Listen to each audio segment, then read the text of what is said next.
Hey Tom, how are you? Hey, good morning, Nina. Yeah, I'm good. I'm good. How are you doing? I'm doing good, thanks. Welcome to Aux in Spain. Thanks so much for doing this interview with me. And let's dive right in. So tell us a little bit about yourself. Where are you from? And when did you first get to Spain? Yeah. Well, firstly, thank you for the invite. Really happy to be here. I'm Tom. I'm from the UK. I'm from a small town in Gloucestershire, which is in the west, sort of near the border with Wales, about 2 hours west of London, near Bristol. And yeah, I came to Madrid originally in 2013. So yeah, I'm a veteran now. I've been here over 10 years. I studied French and Spanish. That was my degree. So originally I planned on coming to Spain for a couple of months just to improve my Spanish and go back to the UK. And yeah, kind of life happened since then. So here I am over 10 years later.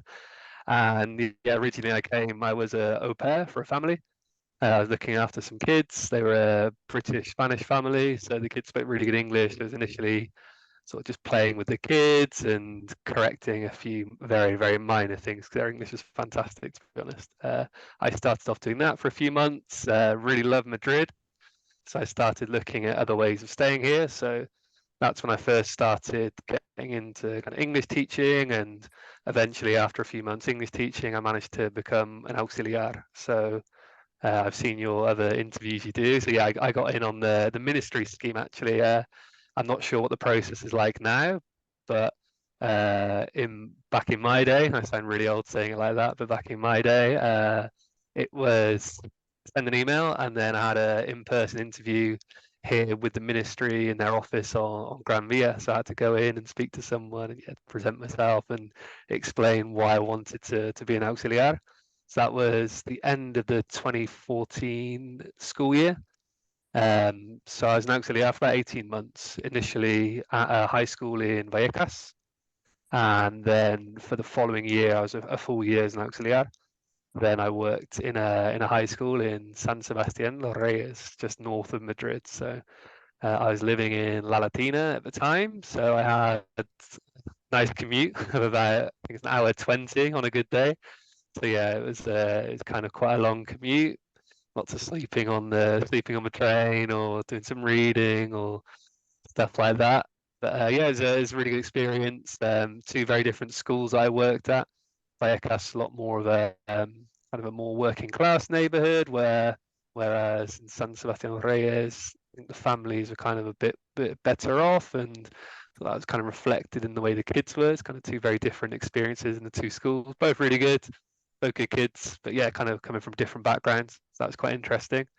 And yeah, since then, I mean, that was all the way back in the sort of end of 2015 when I managed to move out of kind of English teaching and being an auxiliar to start working in a kind of more corporate world. So I've worked since then as a recruiter. I've also worked in kind of account management for software companies. Now I work for an e-commerce company as sort of an account manager sort of position. So yeah, I've done a few different things in my time here in Madrid. I guess I was quite lucky the time I arrived because I arrived pre-Brexit. So I'm seeing now in a lot of the kind of forums I'm in on Facebook, people talking like, "Oh, I'd love to come to Madrid, love to come to Spain." And yeah, obviously Auxiliar is a great route now because it's one of the few routes for us Brits to actually, yeah, get a visa and get a job here in Spain because otherwise it's become more or less impossible, right? For especially for younger people who don't have a wealth of professional experience where obviously you can't qualify on a highly qualified visa route because you probably don't have the skills behind you yet to access that route. So yeah, that's why I'm really interested in the auxiliaries option and what it offers for people because frankly without that I probably still wouldn't be in Madrid. So it's really changed my life. So that's why I'm quite keen to talk about it. Yeah, yeah. I mean, thanks for sharing. First of all, I also first came for the first time in 2013, so Okay. I'm right there with you. Okay, That's okay. how I came over the first time, and I came over with the Aux program. But yeah, it's a really great point, especially after Brexit. I didn't realize that it was difficult for you guys now to come over as a result of Brexit. But yeah, the Aux program.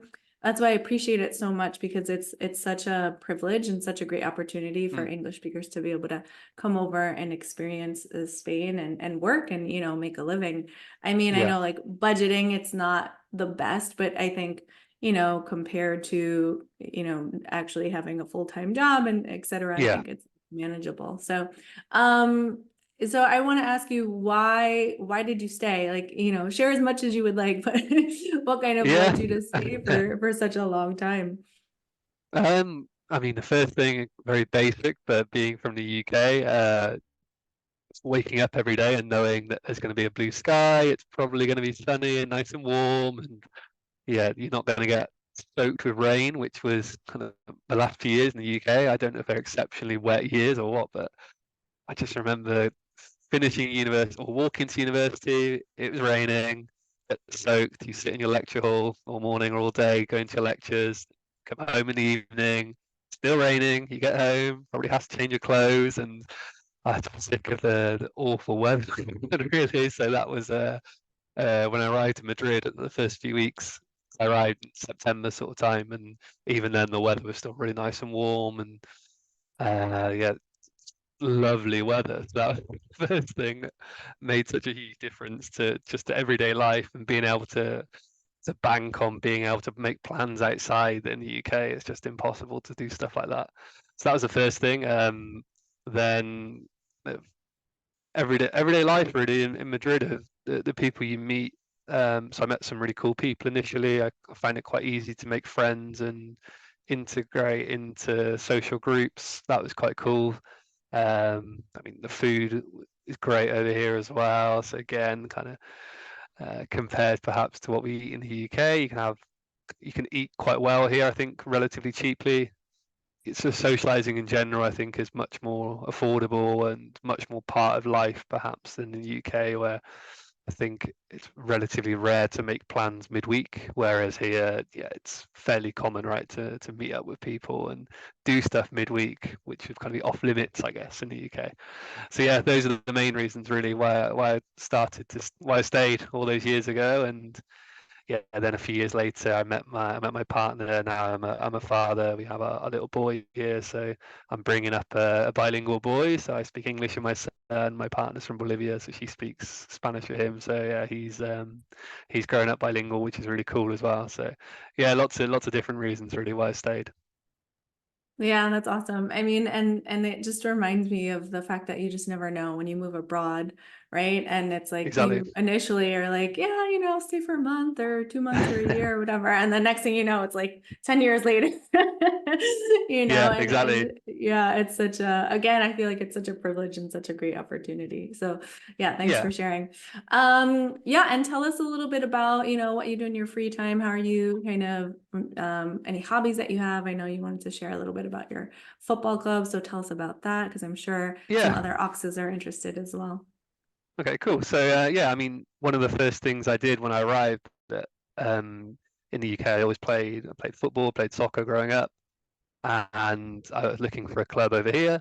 And one of the clubs I came across is the club I'm still part of all these years later. So we're Football Club Británico, which means the British football club. So it's mainly formed by guys from the UK, but also we have lots of guys from Ireland, from Spain. Obviously, we have a few guys from Latin America.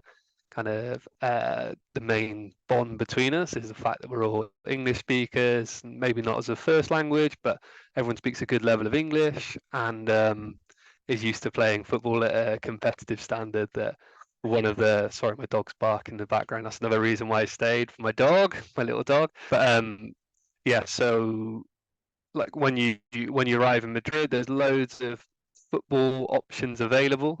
So especially I think for American guys in particular, where perhaps there's not such a range of options in terms of football. Either you're a professional, or it's quite difficult to continue as a hobby. I think that especially at a competitive level, like a lot of the American guys I've met here, they talk about you have pickup football or pickup soccer, and yeah, it's kind of potluck. You turn up, you don't know who you're going to play with, and the standard can be really, really good or really, really bad, but it's a bit of a lottery.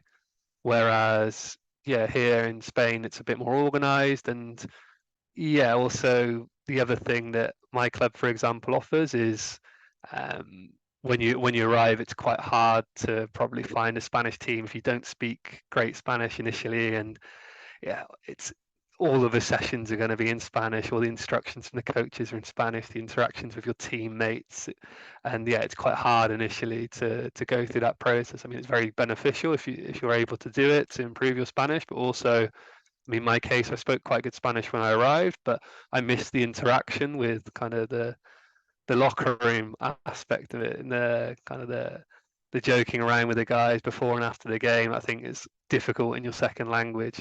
Like even if you have a good level, I think it's kind of difficult to really enjoy that side of things and also to communicate properly. So that's sort of one of the things that our club offers, that sort of a taste of home, kind of a continuation if football's a big part of your life, that you can carry on playing in a team with people of a similar mindset and with regular trainings and matches every week, and yeah, a social side as well, events related to the club. Like next week we have a quiz, like a table quiz, for example, that's not football related, but it's just an opportunity for all our players and their friends to get together and yeah, just kind of spend time socially away from the football pitch.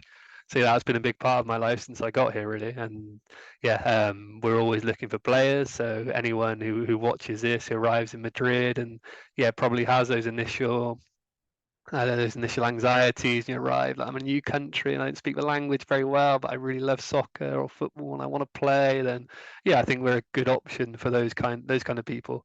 So yeah, I'd encourage anyone who hears this or sees this and like to get involved, please reach out to us. That you'll find us fairly easy on social media, and yeah, we're more than happy to have new people come along and try out.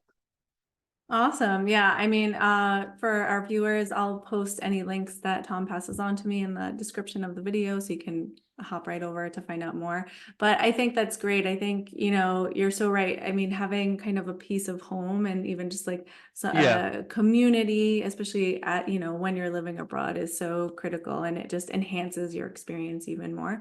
So it's really great that you definitely. guys can provide Yeah, that. So before we wrap up, I actually just thought of another question for you. So yeah. since you've been living abroad for so long, what, if any, suggestions or tips or advice do you have for people who, are thinking about moving abroad? They're feeling maybe a little hesitant, or, the opposite, they're super excited. What, and any suggestions or tips you have for them?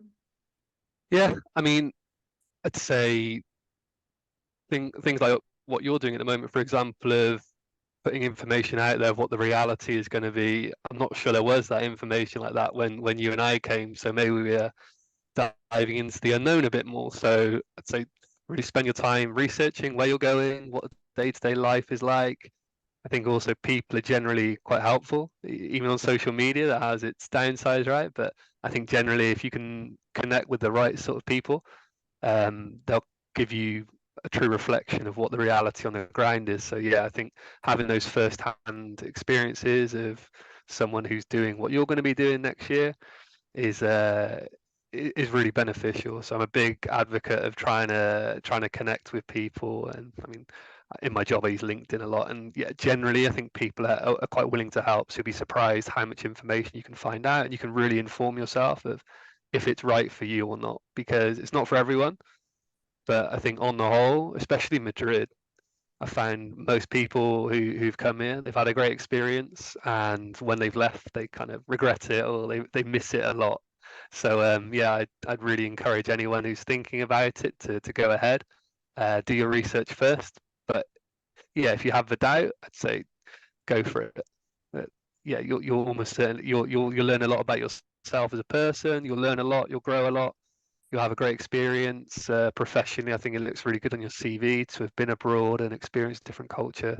So yeah, that's the first thing I'd say is yeah, prepare yourself properly, and yeah, just go for it really. Yeah, yeah. I mean, it ends up being worth it. Even if you don't stay forever, right? Even if you just Yeah, stay for a year or whatever, at least you've had that experience, and right? You know whether or not exactly, it's for you, and exactly, yeah, you have a whole bunch of new stories to tell and everything. All right. exactly. Well, thanks so much, Tom. I really appreciate it. And again, for our viewers, I'll put any links in the description, so be sure to check it out. All right, Tom, take care. Thank you, Nina. Thanks. Bye.